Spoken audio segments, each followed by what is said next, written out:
E quem esteve na internet essas últimas semanas com certeza se comparou com as notícias de que alguém conseguiu compilar Doom para rodar em um PDF. E alguns outros boatos de que estava sendo feito para rodar em Word também. Teve gente falando que conseguiu rodar numa geladeira Smart. Enfim, se tem CPU, tem Doom rodando.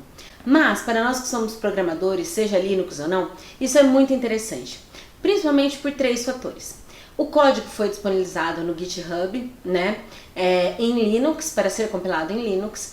2. Ele foi criado em uma linguagem C pura, altamente modular. E 3, que é o mais importante, o tema desse vídeo, ele foi liberado no GitHub com licença GPL v2. E afinal, o que significa essa licença GPL v2? É impossível qualquer um que trabalhe na nossa área não ter se deparado pelo menos uma vez com algum software que utilize essa licença. Então vamos falar um pouco sobre a história da GNU General Public License, a GPL. Ela foi criada em 89 por Richard Stallman, que também é o criador do movimento software livre. Lembrando que o movimento software livre é bem diferente do movimento open source, tá? Eles são diferentes em éticas, em objetivos e em muitas outras coisas. Mas a GPL foi adotada muito também, sim, pelo movimento open source. Até então, existiam sim outras diretrizes para lidar com licenciamento de software, mas a GPL foi um divisor de águas porque nenhuma foi tão bem estruturada, tão clara e focada também em códigos livres ou open source. Ela trouxe consigo um conjunto de diretrizes que eram bem claros e direto ao ponto mesmo. Eles diziam, basicamente, e esse é o meu resumo, que se você tem um software open source ou de código livre e você se utiliza desse software de alguma maneira, seja para colocar nele um produto e vender esse produto, ou para utilizar esse software e melhorá-lo, ou você pode pegar esse software e corrigir bugs deles também. Existem vários cenários onde você pode pegar esse software livre ou open source e lidar com ele de maneiras que são positivas para a comunidade. Então, os pontos que a GPL trouxe, em resumo, para lidar com a propriedade intelectual do software, diziam que um usuário pode pegar um código livre, um código aberto, e compilá-lo da sua maneira e utilizá-lo. Utilizá-lo sem restrições, inclusive, desde que sejam seguidas as diretrizes da GPL. O usuário pode adaptar, modificar ou melhorar o código de acordo com as suas necessidades, mas essas mudanças devem ser redistribuídas nos mesmos termos da GPL, ou seja, elas também devem ser um código aberto e open source, para que outras pessoas possam usá-lo, modificá-lo, enfim. Deve ser uma contribuição para a comunidade também. Enfim, qualquer usuário pode distribuir esse software desde que seja feito dentro dos termos dessa licença.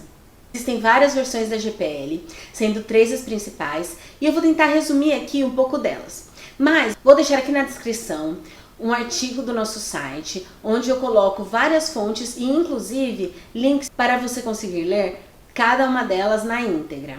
A GPL 1 foi com certeza uma versão bem embrionária.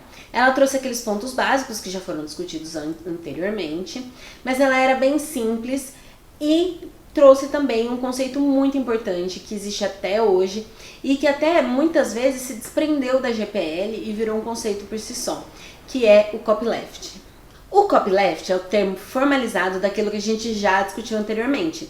Se você pega um código aberto e você modifica ele de alguma maneira, seja melhoria ou seja alguma modificação, esse código derivado que você criou também deve ser aberto e sob a mesma licença GPL. A versão 2, a GPL v2, ela é uma das mais utilizadas até hoje, mesmo tendo sido lançada em 1991. Isso porque ela é uma versão estável, com termos mais diretos, bem consolidada e ótima para ser utilizada em projetos legados. E em 2007 foi lançada a GPL v3, que trouxe com ela algumas polêmicas de certa maneira. Ela tentou modernizar as versões anteriores para o que se pedia de softwares na época. Mas ela trouxe consigo algumas cláusulas que causaram certas discussões na comunidade. Primeiro, ela introduz regras mais claras e rigorosas sobre patentes de software, mas foram outros pontos que chamaram mais atenção para a GPL v3. Uma dessas mudanças foi a compatibilidade com outras licenças open source. A GPL v2, ela não tinha compatibilidade com outras licenças open source. Então, se você tivesse um projeto, por exemplo, onde parte dele tinha uma licença GPL v2 e a outra tinha uma outra licença open source como Apache, por exemplo, você não conseguiria unir isso em um projeto só, porque elas eram completamente incompatíveis. A GPL v3, ela mudou isso. Ela permite essa compatibilidade, ela trouxe cláusulas que permitiam essa compatibilidade, porém, essas cláusulas de compatibilidade eram o que se chamou de viral, ou seja, ela é compatível com essa outra licença, mas essa outra licença vai se tornar GPL no produto final. Realmente é bem engraçado, porque é aquilo, tudo que a GPL v3 toca se torna GPL v3. Isso é muito importante de saber quando você está criando um projeto, tá? E a última regra, que também causou uma certa polêmica, foi o que foi chamado de TiVoization. Isso foi devido àquele equipamento TiVo que nós não tivemos no Brasil. Teve alguns problemas com relação ao hardware dele, mas enfim. Fazendo um adendo importante, o TiVo foi um gravador de vídeo digital que foi lançado em 1999 e que permitia gravar, pausar e retroceder programas na televisão. Ele usava o software baseado em Linux, sob o termo da GPL, mas a empresa colocou uma proteção no hardware para impedir que os usuários substituíssem ou modificassem o software dentro do dispositivo, o que causou as mudanças e as polêmicas na GPL v3. Diz respeito a quando você tem um software aberto dentro de um hardware, só que o hardware limita que o usuário possa acessar aquele software e trocar por outro software que ele prefira ou modificar aquele software de alguma maneira. Então, a GPL determina que, se você fabricar um hardware e você estiver utilizando um software sob GPL dentro dele, você deve oferecer instruções para o usuário para que o hardware não impeça que ele faça mudanças no software dentro dele. Isso causou uma certa polêmica. Inclusive, o Linus Torvald, criador do Linux, é um grande crítico da GPL v3, tendo falado em vídeo o quanto ele prefere a GPL v2 e falando que a GPL v3 vai contra tudo o que a versão anterior colocou. Oh, I hate GPL version 3. I undermined it on purpose. I actually thought the GPL version 3 extensions were horrible. My argument for liking version 2, and I still think version 2 is a great license, was that I give you source code, you give me your changes back, we're even. Version 3 extended that in ways that I personally am really uncomfortable with. Namely, I give you source code. That means that if you use that source code, you can't use it on your device unless you follow my rules. And to me, that's a violation of everything version 2 stood for. And the FSF did some really sneaky stuff, downright immoral in my opinion. Temos também a GNU Lesser General Public License, LGPL, que é uma licença mais permissiva, que permite com que você trabalhe também com códigos proprietários, sem exigir que o software completo final fique nos termos da GPL.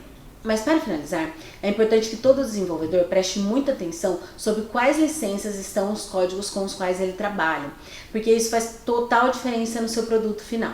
E se você trabalha com Yocto Project, por exemplo, também é muito importante prestar atenção, porque muitas camadas e receitas trabalham sob a GPL. E chegamos também no Qt. O Qt que é muito utilizado e que é um híbrido de licenças. Ele tem licença proprietária, ele tem LGPL v3 e também a GPL v3. Então, ao desenvolver com Qt, a gente precisa tomar muito cuidado, muito mesmo, com o tipo de produto que você está trabalhando, qual parte do Qt que você está utilizando, qual licença está aquela parte do Qt. Isso é um ponto muito interessante, mas que vale para outro vídeo. Se você quiser saber mais sobre outros tipos de licença ou sobre outros assuntos, deixe nos comentários. E nós também deixamos na descrição do vídeo um link para o artigo lá no nosso site, onde tem todas as fontes disso tudo que eu falei.